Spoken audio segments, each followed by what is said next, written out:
운동하는 걸 참 좋아합니다. 여러분들이 저를 봐도 운동 잘하게 생겼죠? 아니야? 왜 씩 웃어? 자, 운동 잘하는 건 아니고 운동하는 걸 좋아해요. 특히 공 갖고 하는 거, 구기 운동을 좋아해서 축구도 좋아하고 탁구도 좋아하고 또 특히 테니스도 참 좋아했어요. 지금은 뭐 테니스를 못하지만 10년 전만 해도 새벽 예배 마치면 저 문화공원에 가면 테니스장이 있는데 거기 가서 꼭 테니스 1시간씩은 꼭 쳤어요. 근데 테니스뿐만 아니라 모든 운동이 다 그런데 운동하는 날 참 잘 될 때가 있어요. 아, 그때는 얼마나 좋은지 몰라요. 그 어느 야구 선수가 운동 잘 될 때는 요만한 야구공이 크게 보이는데 근데 진짜 그래. 테니스 공이 이만해 배. 잘 될 때는 막 쳐도요 잘 들어가. 얼마나 좋은지 몰라요. 근데 잘 될 때만 있지 않더라고. 뭐 할 때도 있어요. 안 될 때가 있어. 아무리 치려고 해도 안 돼. 공이 조금해 돼. 그럼 참 피곤해요. 여러분들 이 안 될 때 참 그 모든 사람이 다 그래요. 운동하다가 안 될 때에 깊이 빠지게 돼요. 그런데 이 운동선수 중에 성공한 선수들을 보면 이 슬럼프를 잘 이겨나가. 여러분들 운동이 잘 될 때도 그 원인이 있어요, 없어요? 원인이 있듯이 안 될 때도 그 원인이 있어요. 그래서 참 운동 잘하는 선수들은 슬럼프에 빠질 때 왜 내가 이렇게 운동이 안 될까? 원인이 어디 있을까? 냉철하게 생각을 해요. 그리고는 그 원인을 인정을 하고 그리고는 잘못된 것을 고쳐나가요. 그래서 슬럼프를 딛고 일어설 뿐만 아니라 한 단계 실력이 향상되는 기회로 잘 삼아요.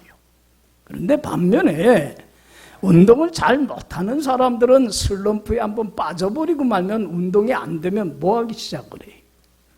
좌절하고 낙심하고 시리에 빠지고 원망하고 불평하고 꼭 남의 탓합니다.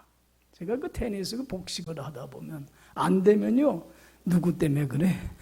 파트너 잘못 만나서 그런데 파트너 탓하고 날씨 탓하고 오늘 컨디션이 안 좋아서 그렇네 아니면은 운동기구가 안 좋아서 그러네 다 남의 탓을 해.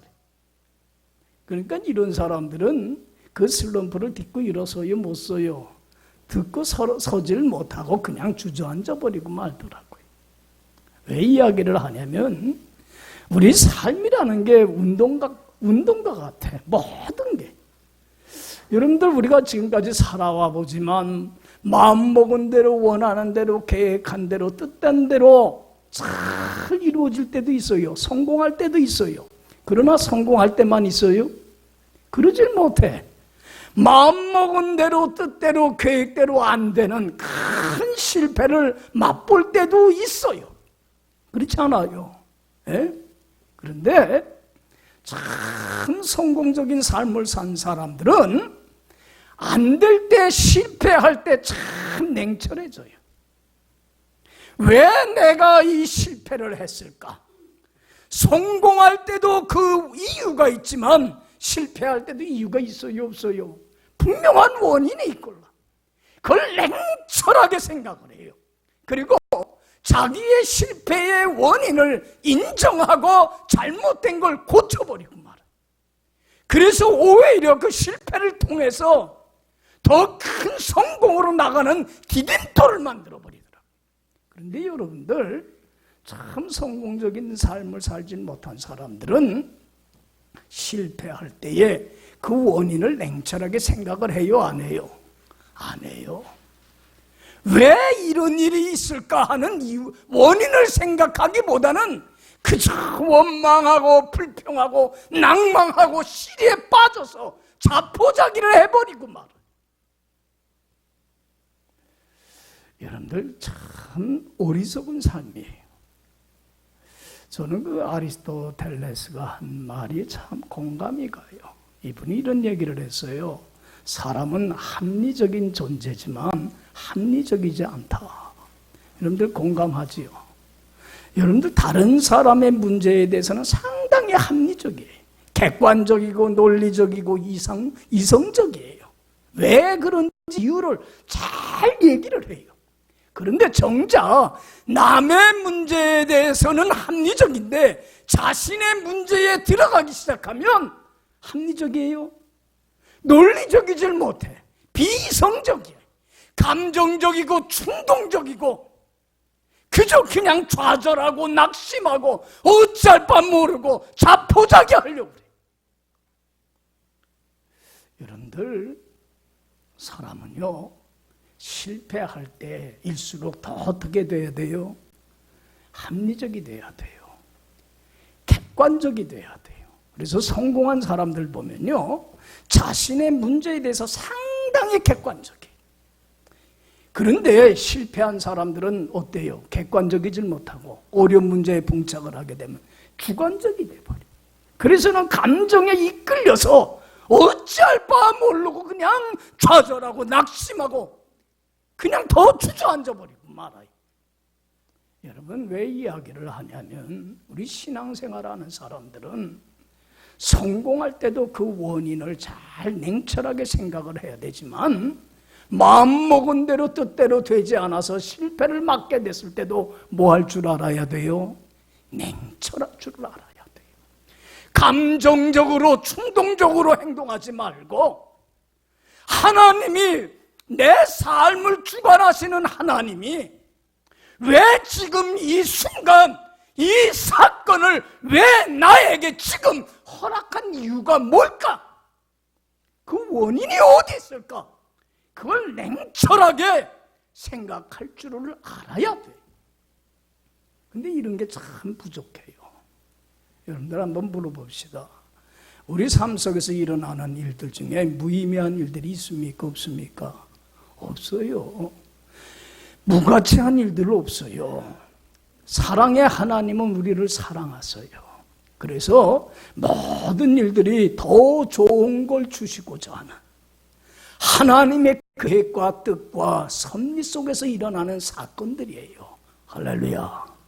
성공도 하나님이 주신 은혜요 축복이요 선물이지만 마음먹은 대로 되지 아니하는 실패도 하나님의 뭐예요? 더 좋은 것을 주시고자 하는 하나님의 계획과 뜻과 섭리 속에서 일어난 사건이에요. 할렐루야. 그래서 여러분들 참 저는 우리 설교 시간에도 종종 많이 하지만 로마서 8장 28절에서 사도 바울이 무슨 고백을 했어요? 하나님을 사랑하는 자, 그 뜻대로 부르심을 입은 자들에게는 모든 것이 뭘 이루어요?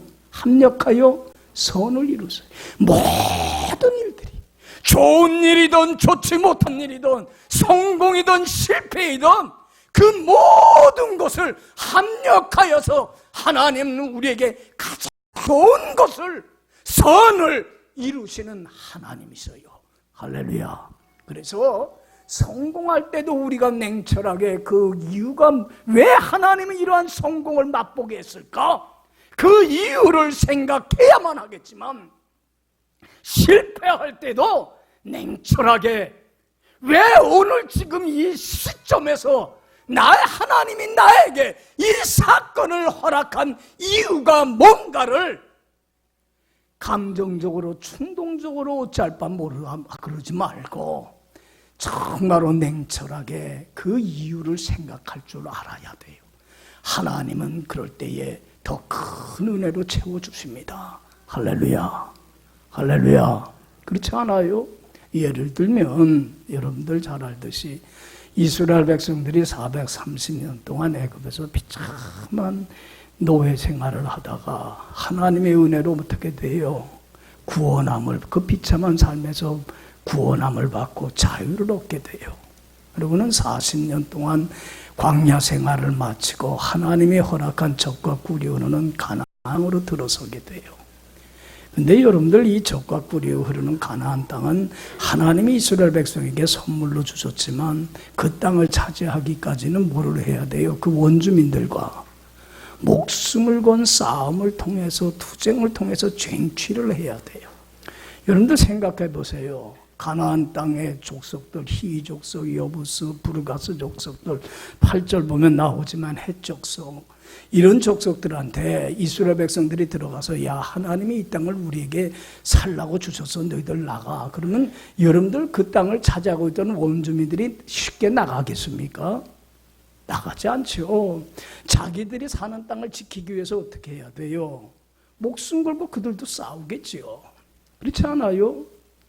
여러분들, 적과 꿀이 흐르는 땅을 차지하려면 목숨 건 전투를 통해서 쟁취를 해야 되는 거예요. 신앙생활 지금도 마찬가지예요.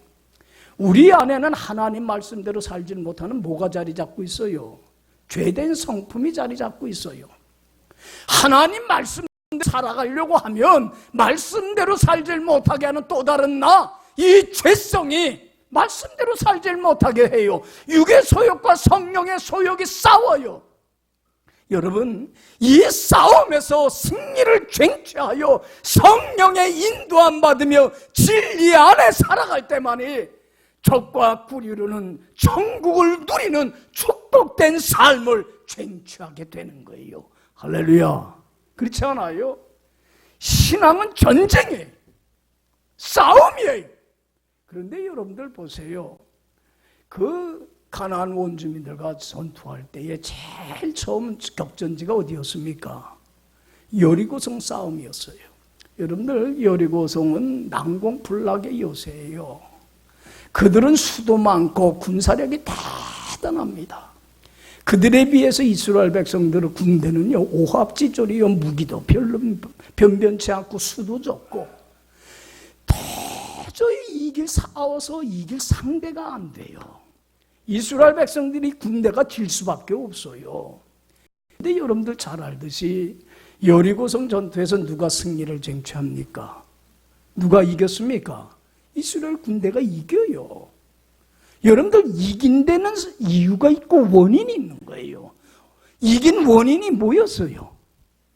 이긴 이유가 뭐였어요? 그 도저히 불가능한 전투에서 이스라엘 백성이 이겨서 여리고성을 함락할 수 있었던 승리의 비결이 뭐였습니까? 여러분들, 그때 이스라엘 군대는 자신들의 군사력이나 힘이나 능력 갖고 여리고성을 점령할 수 있다고 생각했어요? 못했어요? 못했어요. 자신의 연약함을 알았어요. 자신의 능력의 무능함을 알았어요. 그래서 어떻게 했습니까? 이 싸움에서 이기게 하실 리는 누구밖에 없어요? 하나님밖에 없음을 믿고, 하나님을 바라보고, 하나님을 믿고, 하나님을 의지하고, 하나님을 앞세웠어요. 승리의 원인 하나예요. 전능하신 하나님의 능력을 전적으로 신뢰하는 믿음으로 말미암아 그들이 승리를 쟁취할 수 있었어요. 할렐루야. 할렐루야. 여러분, 하나님이 승리케 해주신 거예요. 원인은 거기에 있어요. 그들이 싸움을 잘하고 군사력이 있어서 그런 게 아니에요. 자신의 연약함을 알고 전심으로 하나님을 의지할 때에 승리하게 되더라는 거예요. 그런데 여러분들, 여리고성에서 승리를 하고 나서 두 번째 전투가 어디였어요? 어디의 싸움이에요? 아이성 싸움이었어요. 여러분들 보세요. 아이성은 정말 이름 그대로 아이와 같은 조그만 성이에요. 정탐꾼들이 거기를 다녀오고 나서는 뭐라고 얘기를 해요? 이 조그만 성은요, 우리 이스라엘 군대 다 갈 필요 없습니다. 몇 명만 가면 2,3천 명만 가도요, 저들 우습습니다. 우리 힘으로, 우리의 군사력으로, 우리의 능력으로 하나님 도움이 없어도 능히 우리는 그 땅, 그 성을 차지할 수 있습니다. 여러분들 보세요. 그들은 자신의 연약함을 알았어요? 몰랐어요? 몰랐어요. 자기를 과신했어요. 하나님을 찾고 의지하지 않았어요. 하나님을 앞세우지 않았어요. 자신들이 앞서서 그 땅을 차지할 수 있다고 그랬어요. 여러분들 결과는 어떻게 됐습니까? 승리했습니까? 패배했습니까? 패배했습니다. 패배한 원인이 어디 있습니까? 여러분들 이스라엘 백성들은 그때의 패배를 했을 때의 패배의 원인은 생각 안 해요. 왜 우리가 이 전투에서 지게 된 이유가 뭔가? 왜 하나님이 이 땅을 주시겠다고 약속을 해놓고서도 왜 여기에서 원주민들과 싸움에서 패배하게 한 이유가 뭔가? 냉철하게 생각을 할 줄은 몰라요. 그냥 패배의 충격에 사로잡혀갖고는 하나님을 향해서 원망하고 불평해요. 하나님 이 땅을 주시겠다고 약속을 했는데 왜 패배를 했습니까? 왜 지게 만들었습니까? 하나님, 우리가 짐으로 말미암아 가나안 원주민들이 7족속의 연합군을 만들어서 우리를 우습게 여기고 쳐들어올 거 아닙니까? 그러면 우리는 전멸하게 되지 않습니까? 왜 패배하게 했습니까? 원망하고 불평하고 좌절하고 낙심하고 시리에 빠져서 어쩔 줄 몰라 해요. 여러분, 이럴 때 뭐를 생각할 줄 알아야 돼요? 냉철하게. 하나님이 왜 이 시점에서 여리고성에서는 승리를 했는데 패배하게 했을까? 이유가 뭘까를 생각할 줄 알아야 돼요. 여러분들, 원인은 하나였어요. 가장 큰 원인은 뭐였어요? 왜 이 싸움에서 패배했습니까? 자기를 어떻게 했어요? 과신했어요. 자신의 연약함을 몰랐어요. 자신들이 얼마나 무능한 존재인가를 몰랐어요. 그리고는 자신의 힘으로 능력으로 능히 이길 수 있고 승리를 쟁취할 수 있다고 생각했어요. 하나님 앞세우지 않았습니다. 하나님의 능력을 의지하는 믿음을 갖지를 못했습니다. 패배했습니다. 여러분, 자기를 과신할 때는 패배할 수밖에 없어요. 여러분들, 우리 꼭 믿는 자들이 명심하고 명심해야 될 게 있어요. 내가 참 질그릇과 같이 연약한 존재라는 걸, 아무것도 할 수 없는 연약한 존재라는 걸 인정하고 능력의 힘이 큰 것이 주님께 있음을 알고 주님을 진심으로 믿고 의지하며 주님의 능력을 믿고 따르는 삶을 살 때는 주님이 강한 자가 되게 해주시고 승리케 해주셔요. 믿습니까? 내가 약할 때는 강한 자가 돼요. 그러나 반면에 나의 연약함을 알질 못하고 하나님을 찾고 의지하기보다는 내가 앞서서 내 힘으로 내 능력으로 뭔가 이루고 성취하고 해결하려고 할 때는 어떤 자가 될 수밖에 없어요? 하나님의 능력을 의지하지 않을 때는 약한 자가 될 수밖에 없고 실패하는 자가 될 수밖에 없고 패배하는 자가 될 수밖에 없어요. 이건 꼭 여러분들이 삶을 살면서 명심해야만 합니다. 그래서 여러분들 참 역설적이지만 내가 약하면 어떤 자가 돼요?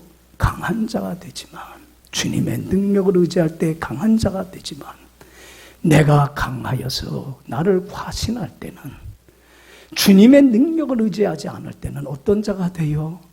참으로 약하고 보잘것없는 실패자가 될 수밖에 없어요.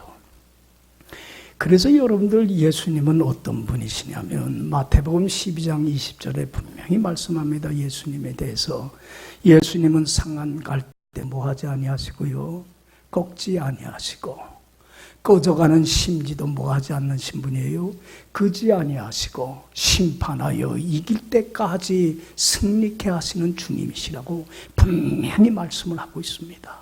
우리는 갈대인데 무슨 갈대예요? 갈대도 약하지만 상한 갈대와 같이 약한 존재예요. 그렇지 않아요? 강한 것 같지만 얼마나 약한지 몰라요. 여러분들, 우리는 촛불의 심지와 같아요. 여러분들 촛불 불 켜놨을 때 바람 불면 어떻게 됩니까? 쉽게 쉽게 꺼져요. 그러니까 바람을 맞아서 꺼지려고 발락발락 하는 꺼져가는 심지와 같은 존재예요. 그러나 나의 연약함을 알고 주님을 앞세우고 주님의 능력을 의지하는 믿음을 갖고 살 때에 주님의 능력으로 강한 자가 되고 승리하는 자가 되게 주님은 해주신다고 하는 약속의 말씀이 믿습니까? 이 믿음 갖고 살아갈 때 이것을 교훈해 주는 게 오늘 본문 얘기입니다. 여러분들 여기 봐요. 이스라엘 백성들이 애굽에서 인간 이하의 취급을 받으며 참 짐승과 같은 취급을 받으면서 비참한 노예 생활을 할 때 여러분들 모세는 어디에서 살았어요? 자기 백성들과는 달랐어요. 어디에서 살았어요? 40년 동안.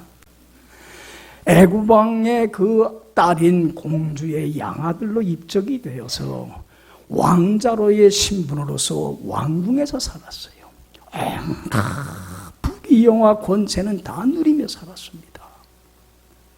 그리고 그 당시 최고의 학문 엘리트 코스를 밟았습니다.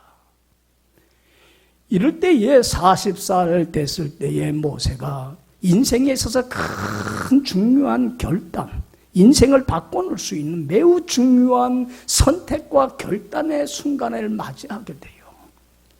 그때 고민이 뭐였냐면 두 마음이 싸우고 갈등을 했는데 그 갈등하는 문제가 뭐였냐면 처음에 이 애굽에서 비참한 노예 생활을 하고 있는 이들을 외면하고 그냥 나 혼자 왕궁에서 편안하고 안락한 삶을 살 것인가?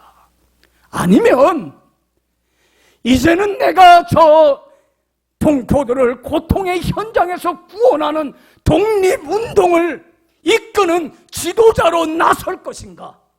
두 마음이 싸우고 갈등 속에 있었어요. 여러분들 보세요.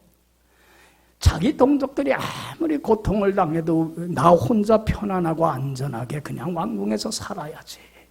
이 마음을 들다가도 그렇게 살려고 하다 보면 마음이 편해요, 안 편해요? 양심이 편안하지 않아요. 하나님이 기뻐하실 일이 아니에요.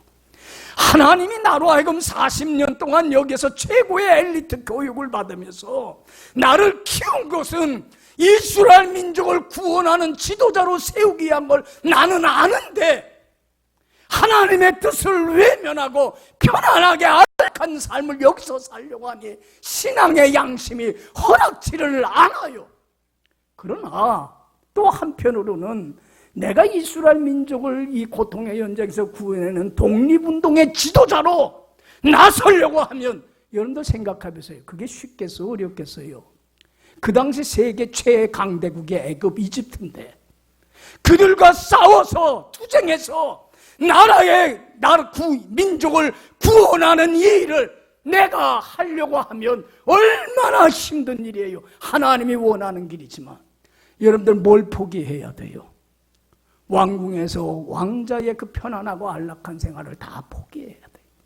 그리고 만약에 이 독립운동의 지도자로 나섰다가 잘못되면 어떻게 돼요? 죽임까지 당할 수 있는 거예요. 그런데 여러분들 같으면 이럴 때 어떤 선택을 하시겠습니까? 두 마음이 싸우고 갈등을 할 때 편안하고 안락한 삶을 버리고 하나님이 원하는 길을 택하겠습니까?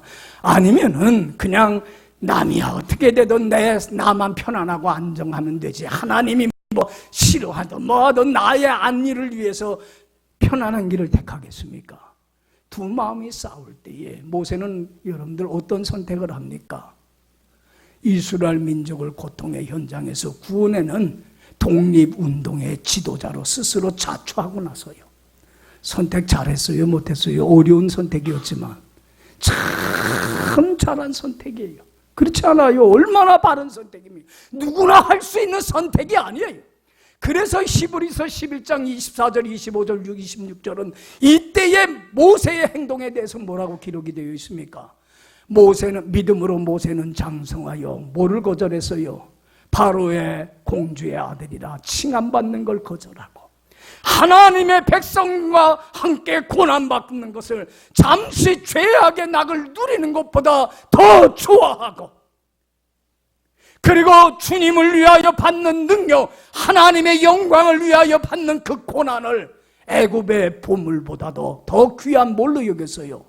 귀한 보물로 여겼으니 이는 뭐를 주심을 바라봅니다.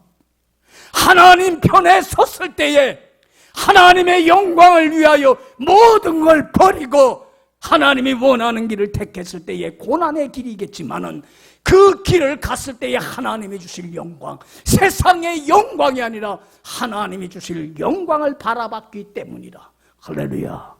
그래서 여러분들 참 모세의 이 선택과 결단은 누구나 할 수 있는 건 아니에요. 믿음의 배짱을 갖고 했어요. 그렇지만 여러분들 잘 알듯이 성공했습니까? 실패했습니까? 이 올바른 선택을 했는데도 불구하고 이스라엘 민족의 지도자로 자처하고 나서서 이스라엘 민족을 구해내는 그 일을 성공했어요? 실패했어요? 실패했어요. 보기 좋게 패배했어요. 자기 원하는 대로 이루질 못했어요. 여러분들 보세요.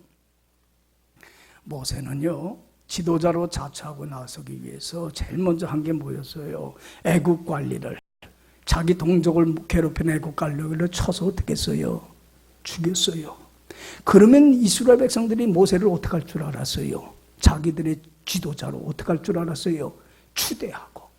그래서 사람들을 결집을 해서 이제는 애굽에 대항을 해서 자기 민족을 구원하는 독립운동을 펼칠 줄 알았어요. 그런데 왜 실패를 했어요? 여러분들 실패한 원인은 하나예요. 그때 냉정할 줄 알아야 돼. 실패한 원인은 모세는 누구의 힘으로 하려고 그랬어요? 자기를 과신했어요. 자기의 젊음과 패기와 자기의 지식과 자기의 지도력과 자기의 능력을 과신했어요. 그리고는 자신이 지도자로 자처하고 구하는 일에 나선 거예요. 여러분들 보세요. 만약에 이 일에 성공을 했더라고 한다면 이스라엘 백성들은 누가 우리를 애굽에서 구해냈다고 그러겠어요? 하나님이 구해냈다고 그러겠어요? 모세가 구해냈다고 그러겠어요? 모세를. 그럼 모세의 영광을 돌리게 됩니다. 모세도 자기가 한 것 마냥 하나님보다 자기를 높이게 되고, 여러분들 하나님보다 나를 높이게 되면 내가 뭐가 되는 거예요? 하나님이 되고 신이 되는 거예요. 자기가 우상화되는 거예요.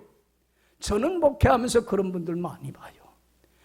하나님보다 자기를 높이려고 했을 때에 교만한 자를 내리치시는 하나님의 심판을 나는 종종 보게 돼요. 여러분들 모세가 자기가 이뤘다고 자기를 높이게 되면, 하나님보다 자기를 높이게 되면 자기가 신이 되고 하나님이 되고 자기 우상화 되는 거예요. 하나님이 제일 싫어하는 게 뭐예요? 우상 섬기는 거예요. 여러분들 이렇게 되면 모세뿐만 아니라 모세를 높인 이스라엘 백성들도 어떻게 돼요? 교만한 자는, 교만한 바벨탑은 어떻게 하세요? 하나님이 내리치시는 하나님이. 겸손은 종기의 앞잡이지만 교만은 멸망의 선봉이. 그것이 성공을 했다라고 한다면 모세뿐만 아니라 모세의 이스라엘 백성들은 큰 화를 자초하게 돼버리고 말아요. 그래서 하나님은 모세를 사랑하고 이스라엘 백성을 사랑하기 때문에 그때에 뭘 한 거예요? 실패를 맛보게 한 거예요. 이것도 하나님의 은혜요, 축복이에요. 믿습니까? 믿어요. 여러분들 모세는 실패해갖고는 어디로 도망가요? 미디안 광야로 도망갑니다. 그리고는 거기에서 숨어서 살면서 도망자로서 미디안에 사는 그 제사장 이드로의 집에서 숨어 살면서 양치기를 합니다. 여러분들 몇 년 동안 양치기 생활을 해요? 무려 40년이에요. 우리가 생각하기엔 너무 긴 시간이에요. 여러분들 보세요. 왕자가 졸지에 양치기 미천한 자가 돼버리고 말아요. 40세의 젊은 나이였던 모세가 80세 나이 든 사람이 돼버리고 말아요. 이제는 민족을 구하겠다는 열망도 꿈도 없어요. 패기도 없어요. 10살 된 노인으로서 이젠 여기서 양이나 치다가 이렇게 살다가 뭐 할 사람이 죽기나 하지. 이제는 여러분들, 그런데 여러분들 참 하나님의 섭리라는 게 놀라운 게, 이 40년의 세월은 결코 헛된 시간이 아니었고 무의미한 시간이 아니었어요. 모세로 하여금 자기가 아무것도 할 수 없는 형편없는 나약한 존재라는 걸 인정하고 깨닫도록 하기 위한 훈련의 시간이고 연단의 시간이고 하나님의 교육의 시간이었어요. 할렐루야. 여러분들 보세요. 나는 아무것도 할 수 없는 나약한 존재입니다. 상한 갈대와 같고 꺼져온 심지와 같은 존재입니다. 이걸 깨닫기까지는, 이걸 인정하기까지는 시간이 왜 걸려요? 금방 돼요. 여러분들 마찬가지예요. 저도 마찬가지지만 오랜 훈련의 연단의 시간이 필요로 해요. 하루아침에 안 돼요. 저도 지금 목회한 지가 꽤 오래됐지만 이것을 전심으로 고백을 하고 하나님을 의지하기까지는 꽤 오랜 시간이 걸렸어요. 결코 쉬운 시간이 아니었어요. 여러분들, 자기가 이제는 모세가 자기를 완전히 낮춰지는 순간이 됐을 때 하나님이 모세를 찾아갑니다. 그리고는 호렙산에서 양을 치고 있을 때에 떨기나무에 불이 붙었는데, 여러분들 떨기나무가 불이 붙으면 금방 어떻게 돼요? 말라 비틀어진 떨기나무는 사라지게 되는데 불이 계속 어떻게 돼요? 타오르고 있어요. 양을 치다가 모세가 이상하니까 거기 가요. 그때에 떨기나무에 임재하신 하나님께서 분명히 말씀합니다. 모세야, 모세야, 네가 선 곳은 뭐한 곳이니? 거룩한 곳이니 더러운 신발을 벗어라. 왜 그곳이 거룩한 곳이 됐어요? 하나님이 임재하신 곳이기 때문에. 왜 우리같이 더럽고 추한 죄인이 거룩한 성도가 됐어요? 왜 거룩한 성전이 됐어요? 하나님이신 주님이, 성령님이 내 안에 내주하시기 때문에 그런 거예요. 할렐루야. 그래서 더러운 거 벗어야 돼요. 그래야 하나님께 쓰임받을 수 있어요. 그러고서는 신발을 벗었을 때에 모세에게 얘기합니다. 모세야, 모세야, 내가 사랑하는 내 백성 이스라엘 백성들이 애굽에서 비참한 노예 생활하며 고통 속에 있는 걸 내가 보았고 그들의 부르짖음을 내가 들었다. 이제 모세야, 너 그들에게 가라. 그리고 그들을 구해내라. 이제는. 그리고는 내가 주리라 약속한 젖과 꿀이 흐르는 가나안 땅으로 그들을 인도해 드리라. 사명을 맡겨요. 여러분, 그때에 80세 된 모세가 이 하나님이 주시는 맡긴 사명을 맡았을 때 뭐라고 대답을 합니까? 여러분들 40대 때하고 지금 80세 때하고는 완전히 다른 고백을 해요. 참 11절에 하나님이 듣기 바라는 고백이 이거예요. 뭐라고 대답을 했어요? 애굽에서 이스라엘 백성을 구해내라고 하는 하나님의 말씀을 듣고 11절 우리 한번 읽어봅시다. 다 같이 읽겠습니다. 모세가 하나님께 아뢰되 내가 누구이기에 바로에게 가며 이스라엘 자손을 애굽에서 인도하여 내리까? 내가 뭐이기에 누구이기에? 나같이 보잘것없고 나같이 하찮은 인간, 나같이 80세가 된 나이가 든 노인인 내가 그 큰 일을 내가 어떻게 할 수 있습니까? 나는 못합니다. 할 수 없습니다. 여러분들 여기 보세요. 40세 때는 뭐라고 그랬어요? 내가 할 수 있습니다. 내 힘으로 내 능력으로 할 수 있습니다. 자신만만했어요. 그런데 40년의 연단의 시간을 거쳐서 모세는 뭐라고 고백을 해요? 하나님, 나는 누구이기에 나같이 보잘것없고 하찮은 인간이 그 큰 일을 행할 수 있습니까? 나는 못합니다. 할 수 없습니다. 안 됩니다. 하나님이 듣기를 원한 고백이 바로 무슨 고백이에요? 이 고백이에요. 하나님, 난 못해요. 나는 할 수 없어요. 내가 할 수 있는 게 뭐가 있습니까? 하나님, 나는 연약해요. 이 고백을 했을 때 하나님이 모세에게 얘기를 합니다. 12절에 다 같이 읽어봅시다.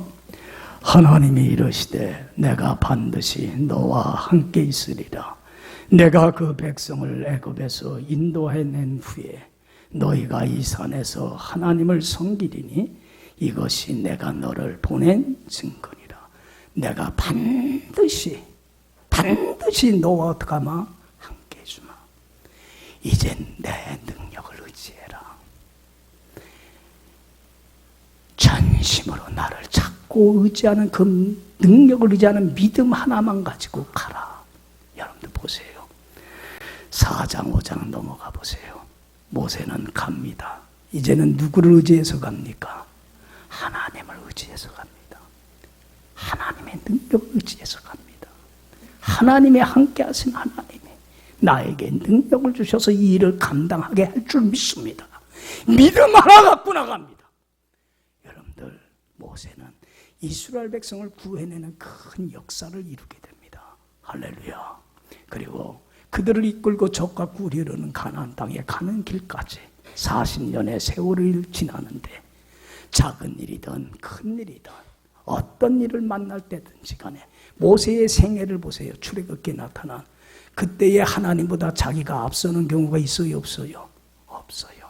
작은 일이든 큰 일이든 어떤 문제를 만나든지 간에 하나님, 나는 못해요. 하나님이 해주셔야 돼요. 전심으로 하나님을 찾고 의지합니다.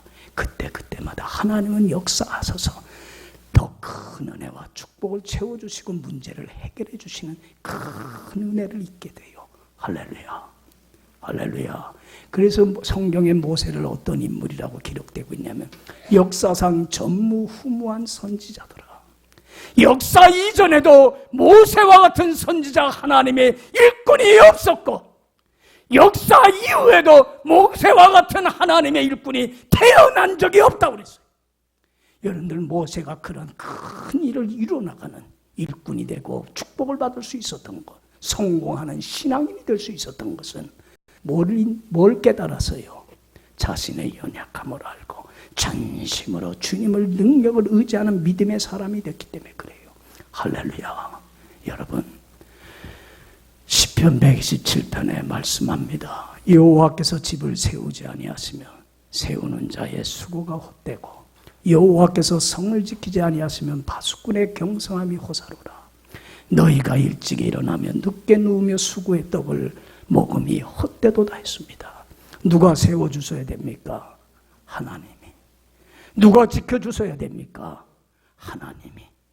내 쓰고 수고하고 노력하는 것의 결실은 누가 맺게 해주셔야 됩니까? 하나님이. 내가 아닙니다. 하나님, 나는 못해요. 하나님이 해주셔야 합니다. 하나님의 능력을 의지하는 믿음 갖고 나갈 때에 하나님은 내 삶에 개입을 해서 승리하게 하시고 성공하게 하시고 해결해 주시고 지킬 것 지키시고 이룰 거 이루어 주시는 하나님이십니다. 할렐루야. 그러나 나의 연약함을 알지 못하고 무지함 속에서 나를 과신하며 내가 세우고 내가 지키고 내가 이루고 내가 성취하려고 할 때는 실패를 맛볼 수밖에 없습니다. 성경을 통하여 하나님이 우리에게 주시는 교훈은 이겁니다. 여러분, 역설적인 것 같지만 내가 약해지면 강해집니다. 그러나 내가 강해지면 뭐 할 수밖에 없어요? 약해진 존재가 될 수밖에 없습니다. 오늘 주시는 이 말씀을 가지고 여러분들, 이제는 내 이름과 내 능력과 내 권세를 의지하며 나가지 마시고 죽은 자도 다시 살리시고 보리떡 5개와 물고기 2마리로 5,000명도 먹이시고 풍랑을 잔잔케 하시는 주님의 이름과 권세와 능력을 의지하여 나가는 자가 되어서 너희가 내 이름으로 무엇을 구하든지 내가 시행하리라고 하는 약속한 말씀 믿고 따르는 자가 되어서 주님 안에서 승리하고 성공하고 이루고 성취하시는 하나님의 큰 은혜 속에 살아가는 여러분들의 복 남은 삶이 되기를 간절히 축원합니다. 기도합시다.